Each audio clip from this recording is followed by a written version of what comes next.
ഇനി മേലാൽ കൊറോണ വരില്ല. അന്നും പനിയുണ്ട്, അതിനു മുമ്പും പനിയുണ്ട്, ഇപ്പോഴും പനിയുണ്ട്, പനി പോയിട്ടില്ല. മൂക്കടപ്പ് അപ്പോഴും ഉണ്ട്,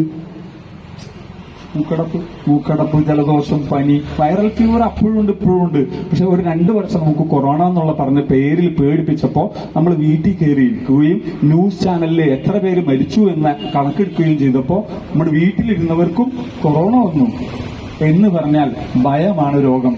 ഭയപ്പെടുത്തി രോഗിയാക്കുന്ന ഒരവസ്ഥയിൽ നിന്ന് സന്തോഷത്തോടു കൂടി ജീവിക്കാനുള്ളൊരു മാർഗം അക്യുപങ്ചറിലുണ്ട്. നിന്റെ ഏത് രോഗമാണെങ്കിലും നിന്റെ ശരീരത്തിൽ സുഖം ഉണ്ടോ എന്ന് നോക്കിക്കോ.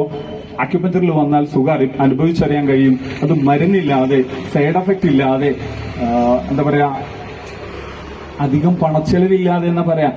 അധികം പണച്ചെലവില്ലാതെ എന്ന് പറയുമ്പോൾ ചിലവർക്ക് അത് അംഗീകരിക്കാൻ കഴിയില്ല. വരുമ്പോ കാശ് കൊടുക്കേണ്ടതെന്നൊക്കെ ചോദിക്കും.